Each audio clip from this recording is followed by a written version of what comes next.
So it looks like it's time for another Vlogtalk variety vlog.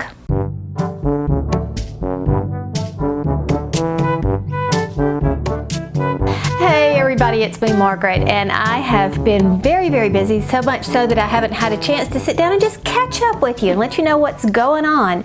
I have done some crochet. We do have a KnitCrate giveaway today, and I've got you backed up really far today because one of the things that I have been doing, I've been on a quest to find a foundation makeup that works with my aging skin. This has been so difficult. Now, those of you that wear makeup, you know that your skin changes over time. It changes with the season.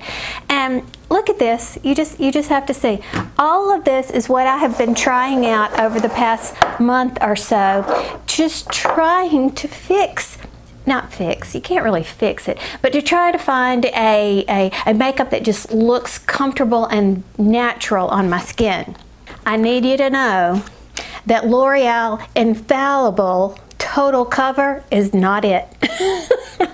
That's what I have on today, and I had to mix two shades to get the right color.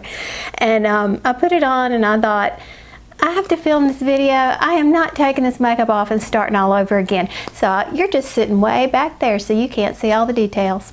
Now, most of this, what I've got here, is what I've had over, the past year or so, what I have been using. And most of it was just fine. It just seems to be that just recently I have really had some changes in my skin. So this is going to be funny. Bear with me, even if you don't like makeup. Oh, and by the way, if you are not a makeup person, and don't give me an advice in the comment section that says, oh, just don't wear any. Makeup is very cultural, and in the world where I live, you wear your makeup. You don't go out. I mean, that's not true. You can go to the grocery store if you want to with no makeup on or something like that, but you don't go to a meeting or go to something else without your makeup on. We kind of equate that to showing up in your pajamas or something. So anyway, that's how it is. But back to the story that you'll think is funny. So I went into Ulta, and this precious young girl, she's over there, she wants to help me color match, and I tell her my problem and all this. And so she introduced me to this stuff called Benefit Hello Happy. Okay, let me try that. So she puts it on, and I kind of liked the way that it looked. But let me just tell you, anytime you buy makeup, you have to wear it over a period of time in different conditions with what moisturizer underneath it can affect it, all kinds of commotion. So I walked out of there feeling good with this. It's such a precious little package, and it has this little happy face on it over here, and I thought, isn't that adorable? So I get up to the counter, and she says, oh, we have a special promotion today, and you've got a gift. So she gives me these these products that go with it. And then she hands me, all wrapped up in a thing, this bag. Now, this is not the most gosh awful bag you've ever seen in your whole life. The quality of the bag is not bad. It's just, it's a vinyl on the outside. But my goodness, Benefit, who are you marketing to? I think maybe it's for a, I don't know, 8-year-old? And I don't want my 8-year-olds wearing makeup yet, so, but whatever. Now, today my wrist happens to feel really good, but I still am having difficulty knitting. So crochet has really been my go-to, and I have been doing some crochet. Now, I have yet to put the little palm on the top of this. This little elf hat is called the Little Helper elf hat. I've made it many times before. You may have, if you've been around for a long time, you may have seen it in some prior videos. It's easy, it's cute, it comes out perfect every time. I'm going to put a link to this pattern. It's a free pattern in the description box below in case you want to do it. But this is one of the things that I am going to make for Sister Margaret Mary and send to her. And if those of you who are new here, you may not know, our little Sheepish Sharing community does some Christmas type projects or holiday type gifts. We send them to Sister Margaret Mary for her fundraising because she herself is in a position where she can't do all the work that she used to do to raise money for her music program. And I'll link another video that explains it down below, but October is the due date for getting those in, so we've got to be finishing up some of our craft projects if you're participating in that. Now this is made from Hirschner's Worsted 8. This is their low-end acrylic brand, similar to maybe Red Heart Super Saver. Everybody seems to know what that is. And recently I did an Addy project, the most recent video I did, and someone commented below and said, why did you choose Hirschner's Worsted 8? Well, the simple answer is, well, that's what I had in my stash and I needed to use it up.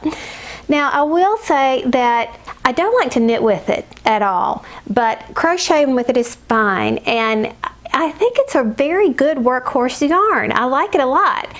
Not necessarily to work with because it is kind of rough, that kind of thing, as you're working with it, but the finished product is always very good. I like the way it washes up, and that's the secret. This is one that has been washed. It's much flimsier, you can see how, so that means it's much softer than, say, this one that you know, really holds its shape. How do you indicate if something is squishy from, can you kind of tell that? Okay, well anyway, it also gives a little halo. I don't know if you can see the difference, but this is the one that has not been washed, and this is the one that has been washed. And there's just a slight halo effect to this one, which I really, really like. It reminds me of a higher quality yarn when it does that. So, I don't know, that's just my opinion. So if you ever have an opportunity to pick this up for a really good price, which is exactly what I did. It was a huge sale, I guess a couple of years ago now. Actually, one of my viewers turned me on to it, and I looked it up. I got, I think it was like $1 a skein for this huge ball, a full 8-ounce ball. Those are exact words on this label, for $1. And so that was really, really good, a sale price. I mean, it's not always $1. I don't know what it is. But if you have the opportunity to pick it up for a good price, don't think, oh, I don't know if that's going to work out or not. It actually works up and washes really, really well, at least in my opinion. So in one of my fairly recent videos, I did a tutorial about making pom-pom Christmas ornaments. And I got a comment on that one from Helen Sarkisian, I think you say your name, Helen. And she said, I got excited and tried making some pom-poms. I'm fairly sure you could give me lessons. However, I still learned. 1, my scissors are dull. And 2, now I know what to do with yarn I don't like enough to use but can't stomach throwing it away. I can practice making pom-poms. And there's several things about this comment that I love. First of all, I can totally relate. I cannot stand to throw away yarn. And even if I don't like it, there is something that does not allow me to throw it in the garbage can. I could donate it, yes, but I still have this need to actually make use of it myself. I think it's my subliminal connection to yarn or something. I don't know, or just maybe I'm weird. Another thing about this comment is that Helen said, I'll just practice making pom-poms. You know, you wouldn't think it, but making pom-poms actually is a learned skill. And I learned a lot as I was practicing making those things. Trimming it by itself is actually a huge skill, and I could practice a lot more on that. I still haven't got that down in the way I like. But my reply to Helen was, I said, genius, Helen, because I like the idea of using that yarn you don't like for a practical purpose of practicing. I said, I don't like waste either. I'm currently using a failed pom as a dry eraser. Works like a charm. And I am. I have these calendars. I have these dry erase calendars. I actually did a tutorial on how to make those things. And so I literally used a failed pom-pom, one that I just was practicing on before. I think I cut it lopsided or something. That's what I use for a dry eraser for right now. So I really did not even think about that when I was doing the other video, the collab called Repurposing for Crafts, where a lot of YouTubers had gotten together and we started sharing ideas on ways that we reuse stuff in the craft room. You know, whether storage or actually crafting with it. That was a good thing. That was a fun little collab. I learned a lot. But anyhow, that was something that I forgot to mention, and I know that there are plenty of things that I forgot to mention for that, so much so that I think I even have room for another video. Now, strangely enough, I had 2 similar questions that we need to address. Now, the first time it came up was from Rhonda Landreth Friend, and it was a while back that she asked this question, and I talked to her about it. I gave her a response at that point, and then it has since come up recently, so let's talk about it, and that is the width of Addie scarves. Now, I've done a video where I compared the different sizes, but specifically these questions were about comfortable widths to make scarves. Okay, let's get into the details of that. But Rhonda had originally asked, she said, when making scarves on the Addie machines, which width does everyone like better? The ones on the king size or the ones on the professional? The ones made on the king seem a little wide. And then she asked for our opinion. Okay, well, I agree with that wholeheartedly. As a matter of fact, I don't even have one here to show you because I quit making them on the Addie King because I think it is too wide. However, this is a hat, and they usually, depending upon the yarn, this can measure about 7 inches, I think, is an average in width. But you can see how wide this is. And so something this wide is incredibly bulky. So I never make them on here, but that's my opinion. I'm generally making for donation purposes, and a lot of those people are women and children. That's, what I'm kind of thinking is going to be kind of big and bulky. However, this is how wide the Addie Professional makes them. And doesn't that look too small? But in reality, it's not. I hope I don't make funny noises on my microphone. Because when you wrap it, you can see that's plenty. I mean, you're plenty covered, you're plenty warm. And it's a very comfortable. You don't feel like you're the little boy in the Christmas Story. They wrapped him up. You feel like you can move, and it's just a very comfortable, I think, width. But now we've discovered we have a mid-size machine we like that's kind of a generic. There is one that looks exactly like the generic one that I bought that had absolutely no name. There is one called D&D. All that's linked below. You'll see a link in the description box that says the products that I've recommended, and you'll see what I'm talking about. Now, this one makes a mid-size scarf, if you can see. And even this, believe it or not, seems too bulky on me. It looks right with the eyes when you look at it, but I don't like to wear it. I mean, that's just, I haven't even brought it around, and you can see already that it's just, I have to squish it down. But, I mean, it's all personal preference. So what I'm saying is that if you are making these for charity, make a variety. But it would be a personal preference if you're making it for a specific person. What have you seen them wear before? That would be my best guess for how to determine if the scarf is too wide for that particular individual, is to try to picture in your mind what would they normally choose. Now, in the same vein, I got a message the other day from Julie Yates. And Julie says she is doing hats and scarves for Operation Gratitude. Now, they have regulations, so to speak, guidelines that you need to follow, and your scarf needs to be between 4 and 6 inches, I think it was. Is that what she said? Yes, 4 and 6 inches. So on the Addie King, if you're using a regular worsted, it's probably going to be around 7 inches wide, but you can alter that by changing the yarn that you use. I know that I got a 6-inch wide scarf when I used Red Heart Unforgettable, which is a very light worsted weight yarn. It says number 4 worsted on the label, but it actually comes out lighter, and therefore when you pull it off the machine, it's more narrow. So you can get around it like that. And of course you can go down to a 3 or even a lighter one. Now, of course, the weave is not going to be a nice tight knit like this. It's going to be something akin to a fishnet, the lighter you go. But that's not unattractive. That's actually very nice. I like it. And while I'm talking about Julie, the way Julie found me was her mom introduced her to me. So she says, give a shout out to Pat Tudor. So hey, Pat, and thanks for introducing Julie and me. So yes, I appreciate my viewers 100%. And just like I'm giving information out, or she asked me a question, I have learned way more from my subscribers than I have ever been able to give back. So if you have a question that I can answer, I will be happy to try.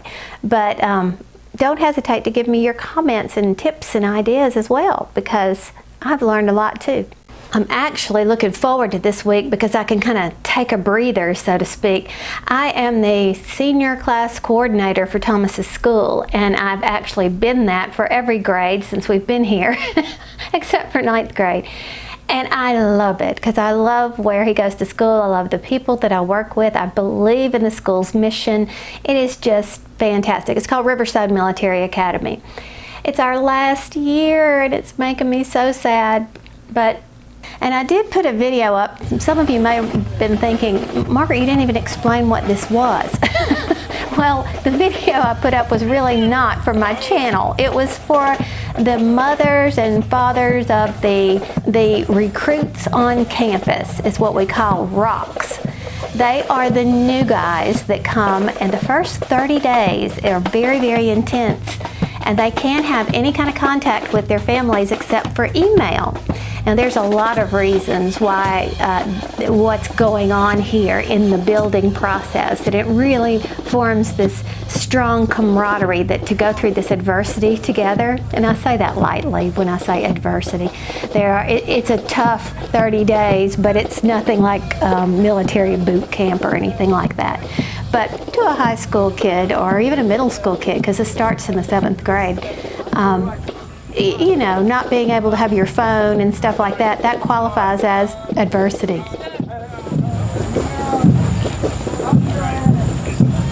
Looking good. Sharp pivot. Buddy Johnson, red rag bags, how we look. Sharp. Get it on there, dirty dog. But it's really, really hard on the parents. And so the school does an excellent job of taking a lot of pictures and trying to keep them plugged in. But something that they never did, that I just accidentally did one time and have since made a tradition, is I filmed the kids at the football game. It's a very it's kind of a unique thing. Regular schools don't do this, but the military academies, like the colleges, the Air Force Academy and West Point, and those type places, they do this type of march on type situation. The national anthem.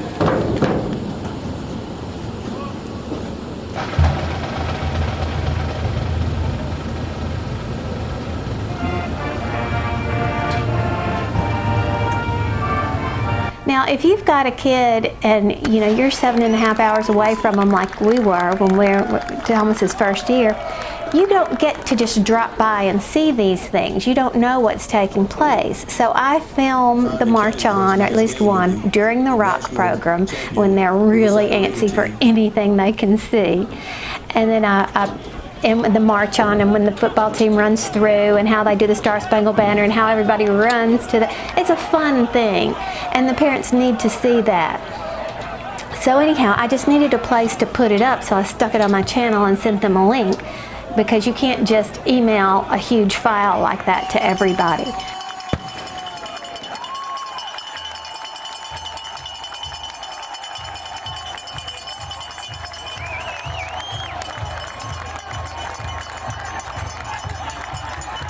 And so some of you had seen that and commented on it, but that's why that was there.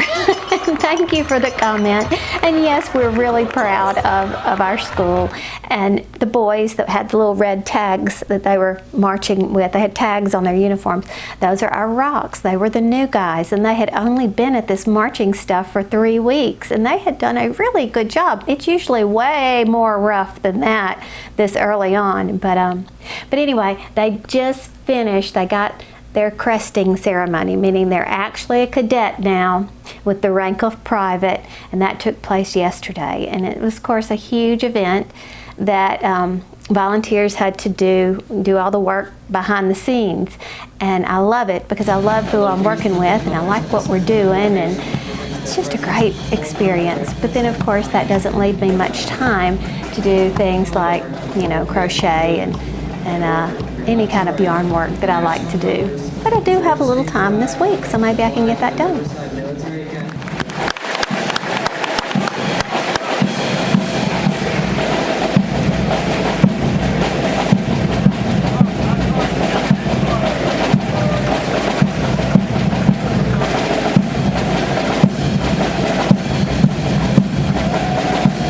Now back in that recycling video, I was talking about the way I use medicine containers for a lot of different ways.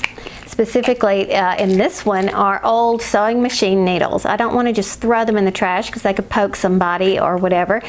But Bridget Logue had the most wonderful idea. She uses her leftover sewing machine needles like this as picture hangers, you know, little nails to hang small things on the wall. And as I'm looking at it, that's ingenious. So in other words, I've got over 20 something in here that could be wonderful little picture hangers for light things. I mean, it's not going to hold something like a, you know, I don't know, 100-pound portrait. And that fit right into what the video was, which was recycling things for another purpose, repurposing items. So thanks, Bridget. And then Linda Hutchinson gave us a public service announcement, PSA. She uses medicine bottles to throw away little hearing aid batteries. Let me read you this. She said, FYI, if you use hearing aids, don't throw those tiny batteries directly in the trash. Even one hearing aid battery, button battery is what they're called, can be fatal to a child or animal. I use one of my larger medicine bottles to hold the old small batteries and then drop them off at a proper disposal location in batches. That is so clever. Now granted, I use very few of those little button batteries, but I use them in the remote of my key for the, you know, my car, you know what I'm talking about, that opens the door. I use it for that. I use very few, but because I use very few, never knew anything about it, I've been just tossing them in the trash. No, we don't need to do that. So if you have it saved up, then you can even dispose of them properly, like you're supposed to at, you know, big batteries and things like that. So thank you, Linda Hutchinson, for that good information. Now, I opened up my KnitCrate yesterday, so I'm going to insert this footage here. I had to go get me some scissors so we could get the box open. I have not cheated. I didn't look. And yes, KnitCrate does send us an option. It's an email that says, click here if you want to see what's coming. And you never know actually what colors you may get. That part is always a surprise, and that's good. Oh, this one's pretty. This is gorgeous, absolutely gorgeous. And yes, I did. I already opened my big mouth. I'm giving this away, and this is in my colors. Okay, Vitalana, is that how we pronounce that? By KnitCrate. The colorway is Tapenade, and it is Dream, 329 yards, 100 grams, 70% superwash merino wool, 20% silk, and 10% cashmere. No wonder it feels so wonderful. Sport weight, and it is beautiful. Now it looks like KnitCrate is continuing the tradition they started last time by giving us a pattern book. Once upon a time, KnitCrate did not include a written pattern. You had to print that yourself. You had to download it and print it. But now they provide it for you, and you also have the option of downloading the pattern too. And that's great because what if you lose it, right? And you actually have two pattern books. So this one is for the knitted pattern that comes with it. Ooh, by Anne Poddlesack, I think you say her name. It's a gorgeous shawl, and it's in this color, so you can see how it works up. Isn't that mottled color beautiful? I love that. Okay, and then of course you get a written pattern with it, and you get a chart. If you prefer working with charts too, that's always handy, especially when you have a pattern that's kind of repetitive but not exactly easy to memorize. I like a chart. What do we have for crochet? Oh, crochet. Cecilia Losada, I think you say her name, and that is the crochet pattern. It's a shawl as well with a pretty edge. God, Gosh, that yarn is beautiful. And again, you have the written pattern. There is no chart. You don't need it for this particular pattern on this. But isn't that nice that they're now giving us pattern books? And I wish you could feel the quality of this. It's like magazine cover is the way it feels. So it's going to hold up. You know how often we are holding these things throughout the course of a project. And so you need it to be made of a quality material if it's going to last you. Now, almost every month when I talk about KnitCrate, I try to tell you something more about the company, whether I'm giving you prices or telling you about your options or how to find the sales, or Distachio, that's a community where that shares and trades and sells some of the your excess yarn, your stash. I'm just so impressed with the changes that have been made over the time that I have had KnitCrate, and it's been well over a year now. It's just become a fun thing. I mean, well, let me just tell you this. Okay, Rob, who's the CEO of the company, sent this email for this month to us, and he says, Wheel of Fortune contest for your followers. This month we're switching it up a little bit. When your followers land on the KnitCrate site, a Wheel of Fortune will appear. They can enter their email to spin the wheel. There's a bunch of awesome prizes like $25 off the first month of the Artisan Crate, which normally retails for $39.99.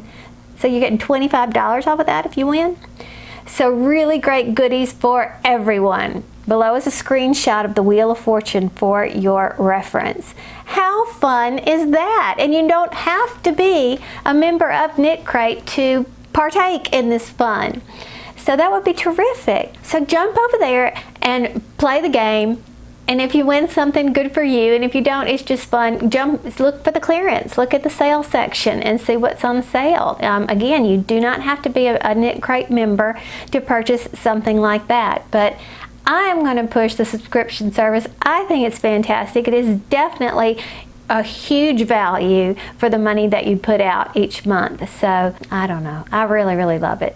That is fantastic. All right, so who is going to be the lucky person who is going to win this KnitCrate box? This is available to any of my subscribers. It does not matter where you live, and I think it's very important for you to know that if you do subscribe to KnitCrate, the price of shipping is included. There is nothing extra that they'll have the surprise, no matter where it's sent anywhere in the world. So I think that's a super aspect of KnitCrate. So what I would like for you to do is write in the comment section of this video. Please don't write on the Facebook group. Please don't write on my blog or anything like that. It needs to be in the comment section because I use software that takes from the comment section to pick a winner. So if you want to win this, in the comment section below, leave me a comment that has something to do with what your plans are this fall, or if it's easier for you, just leave me one of the cute fall emojis from your phone. So that's all I got for this month, and thank you for hanging out with me, and remember, be kind to one another, even if you disagree on stuff. We'll talk to you soon. Bye!